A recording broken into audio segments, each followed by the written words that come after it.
नमस्कार दोस्तों, आप सभी का स्वागत है हमारे आज के पॉडकास्ट में, जो कि है ओवर थिंकिंग में। वो ओवर थिंकिंग चाहे करियर में हो या रिलेशनशिप में हो, ज़्यादा सोचने से चीज़ें खराब हो जाती हैं। तो आज हमारे साथ जुड़ी हैं मिस तनीषा, जो कि एक साइकोलॉजिस्ट है। Welcome ma'am.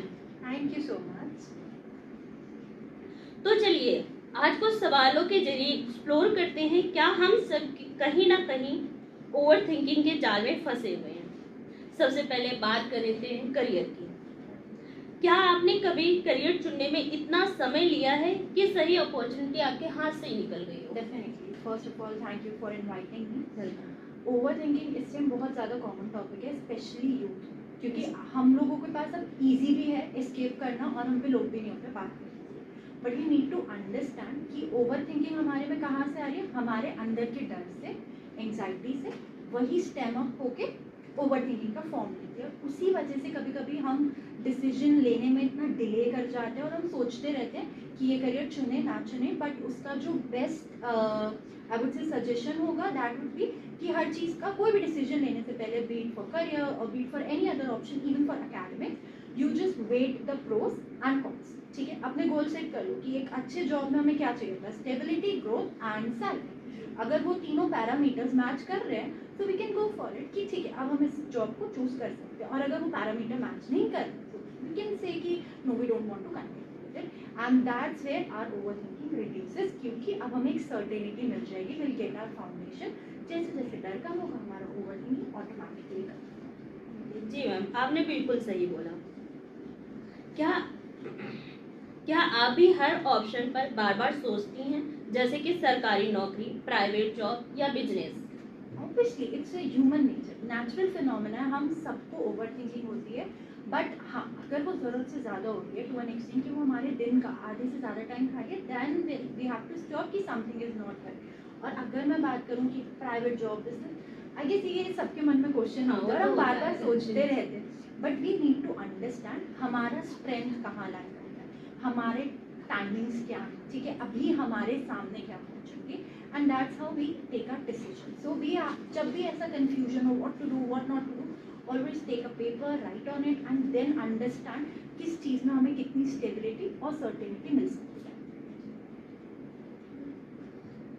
क्या कभी ओवर थिंकिंग की वजह से आपका कोई सपना अधूरा रह गया? Personally I would say yes. बहुत बार होता है हम सबके साथ, but in general also there are clients जो कि इतना डिले कर देते हैं कि डेडलाइन ही चला जाता है। एंड इसके लिए वापस आई वुड रिपीट कि हाँ, ओवर थिंक हमें करना चाहिए, हर चीज़ को डीपली समझना चाहिए, सोचना चाहिए, बट इतना भी नहीं कि हमारा डिले हो जाए। But again it's a natural phenomena, हमारे ही डर है, हमारी इनसिक्योरिटी, हमारी फियर है, तो कहीं ना कहीं तो बाहर आएगी। तो उसके लिए again we always weigh the pros, cons, positive, negative. If you want, you can take suggestion and then what feels right to you, go for it. अपने आप को पहले समझाना है कि क्या ये चीज़ मेरे लिए सही है, क्योंकि आप बार बार सोचोगे ना तो स्लोली एंड ग्रेजुअली क्या होगा, आपका सेल्फ एस्टीम कम हो जाएगा, कॉन्फिडेंस लेवल कम होने लगेगा। क्यों? आपको अपने पे डाउट होगा, अपने साथ ट्रस्ट इश्यूज होने लगेंगे। So we have to understand कि एक बार हम रिस्क लेके देख सकते हैं, let's take a leap of faith and in a very slow, पहले डेली बेसिस पे ये प्रैक्टिस करो and slowly and gradually you can start taking in your career also. क्या आपको लगता है कि ज़्यादा सोचने से आपका कॉन्फिडेंस कम होता है और सोचने की शक्ति पर असर पड़ता है? डेफिनेटली, हमारे ब्रेन पे एक पार होती है, ठीक है, हमारे डेली बेसिस पे लेट्स से इतना अमाउंट ऑफ एनर्जी, एक ग्लास वाटर जितना, अब हम हर थोड़ी देर में पीएंगे तो पानी तो खत्म हो जाएगा। सिमिलरली जो प्रोडक्टिविटी हमें करनी थी हम उसमें नहीं कर रहे, जहाँ जाना था उसमें नहीं कर रहे, हम एनर्जी कहाँ लगा रहे हैं, ओवर थिंकिंग। तो ऑब्वियसली हमारा एनर्जी कम होगा, हमारा कॉन्फिडेंस कम होगा। क्यों? क्योंकि हमारे इंटरनल सेल्फ को क्या साइन मिलेगा कि you can not trust your self, you are not reliable, you are not enough to take a right decision. So on every step you are doubting yourself. तो obviously और slowly and subtly दूसरों को भी यही signal मिलने लगेगा कि हाँ यार, ये बंदे में डिसीजन मेकिंग पावर नहीं है, हमें भी यही लग रहा है। तो ऑटोमेटिकली हमारा कॉन्फिडेंस लेवल बिल्कुल लो हो जाएगा, उससे हमारी self esteem, personality, self automatically सभी रिड्यूस हो जाते हैं अनफॉर्चुनेटली। और क्या कभी ऐसा लगा है कि अगर डिसीजन जल्दी लिया होता तो रिजल्ट आज कुछ और होता? ऐसा ऐसा बहुत सारी सिचुएशन में हो सकता है, ये शायद मैं ये कर सकती थी, मैं हाँ। वो कर सकती थी, but there is no space for what if तो बहुत कुछ हो सकता था। शायद हम दूसरी इंडिया में कौन हो सकते थे, पेरेंट्स कहीं हमारे यूएस ले जाते, हमारा सिटीजनशिप भी चेंज हो जाता। So there is no space for what if. Yes we have to think कि हाँ भाई हमारे पास्ट में मिस्टेक्स रही हैं, we don't have to repeat it again, but we don't have to doubt our decision. जो किया ठीक है, next time we can think it. Criticise नहीं कर सकते अपने को क्रिटिसाइज नहीं करना है, you have to be humble to yourself as well. जो हम दूसरों से एक्सपेक्ट करते हैं ना कि यार थोड़ा सा वैलिडेट करते, एक्सेप्ट करते, so start accepting yourself, your actions and your thoughts.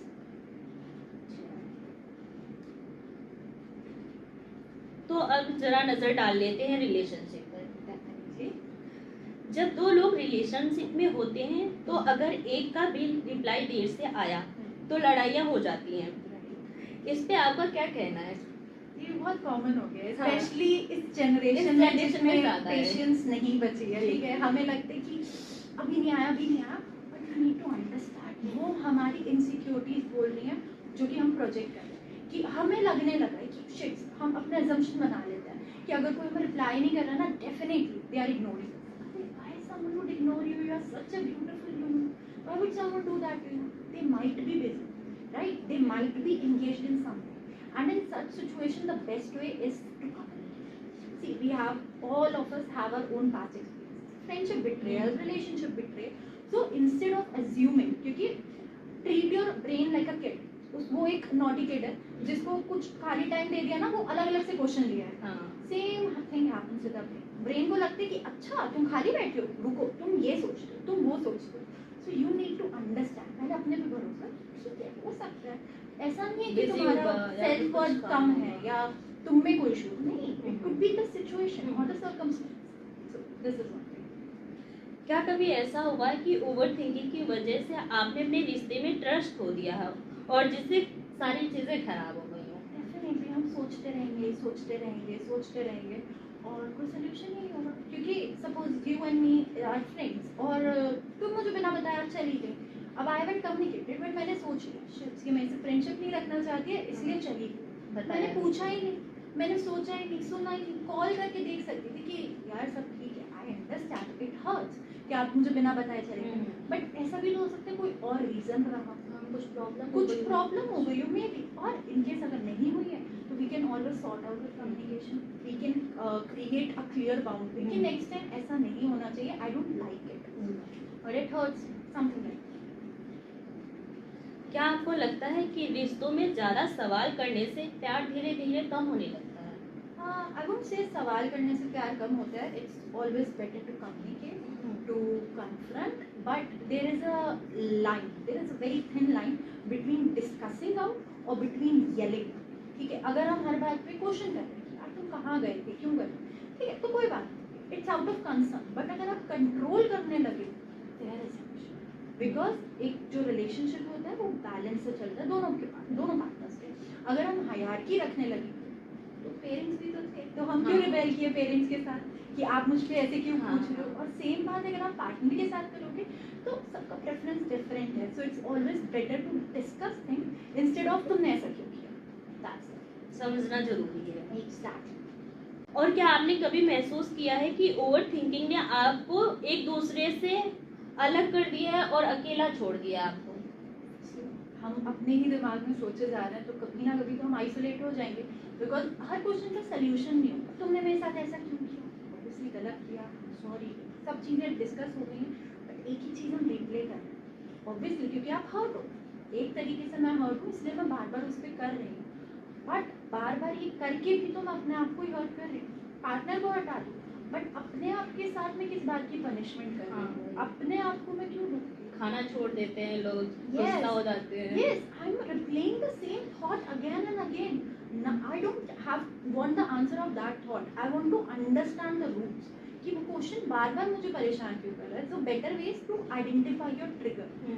ये सिचुएशन ही क्यों परेशान कर रही है, ये सवाल ही बार बार क्यों परेशान कर रहा है। So first understand yourself, then go to your partner, I would say, and obviously with the mutual respect, with the mutual communication, partners can always discuss it together and always sort the things out together.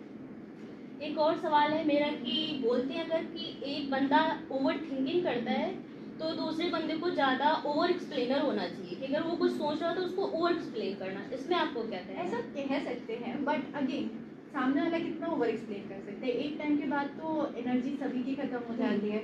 Even अगर student और teacher का देखें, teachers बोलते हैं कि but एक time तक ही समझा सकते हैं ना, सामने वाले को समझ नहीं आ रहा है तो देयर इज समथिंग। हाँ। तो अगर ऐसे ही चीज रिलेशनशिप में आ रही है, कोई चीज एज एन ऑब्स्टेकल बार बार आ रही है, that means something is off, we need to understand that. हमें बार बार उससे एक्सप्लेनेशन नहीं चाहिए, that means we just need assurance, we need the security, we need the stability. दूसरा देगा obviously, being a partner we mutually respect, communicate, provide security, assurance, but क्या हमें अपने लिए नहीं चाहिए?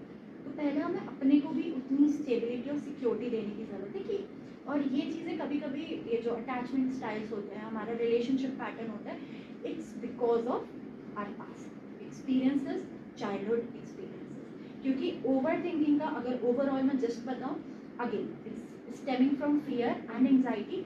क्यों? क्योंकि हमारा ब्रेन हमें प्रोटेक्ट करने का ट्राई कर रहा है। वो हमारी सारी पास्ट की चीज़ें भी दिखा रहे हैं कि देखो तुम्हारे साथ ये हुआ है, और वो फ्यूचर के पॉसिबिलिटीज भी दिखा रहे हैं कि ऐसा कुछ भी हुआ तो you should be ready, but you need to understand. आप हमेशा उस फाइट एंड फ्लाइट मोड में नहीं रह सकते। कुछ चीज़ें अनप्रिडिक्टेबल होंगी एंड लेट इट अनफोल्ड, क्योंकि एक टाइम तक ही आप प्रोटेक्ट कर सकते हैं। बहुत ज़्यादा टाइम कब तक प्रोटेक्ट करोगे? You can't be in a shell, you can't be in an isolation all, you have to go. It will take some time, obviously दोनों पे पार्टनर्स का एफर्ट लगेगा, but things will resolve. All you need is some patience and trust and communication. So the very first step is start communicating. Thank you so much. हाँ ma'am, I think सारे सवालों के जवाब दे दिए, जिन लोगों को डाउट होगा उनका भी क्लियर हो गया होगा। Definitely. Thank you so So much. thank you so much, It was ma'am. really nice talking to you. Thank you ma'am. तो दोस्तों, ये थे कुछ सवालों के जवाब। ओवर थिंकिंग कभी कभी हमें सही रास्ता चुनने से रोक देती है और रिश्ते की खूबसूरती को भी बिगाड़ देती है। आपके विचार क्या हैं और आप कभी ओवर थिंकिंग की वजह से मौका या रिश्ता खोया है क्या? हमें जरूर बताइएगा। मिलते हैं अगली एक नई टॉपिक के साथ। तब तक के लिए सोचिए, लेकिन जरूरत से ज्यादा मत सोचिए। धन्यवाद।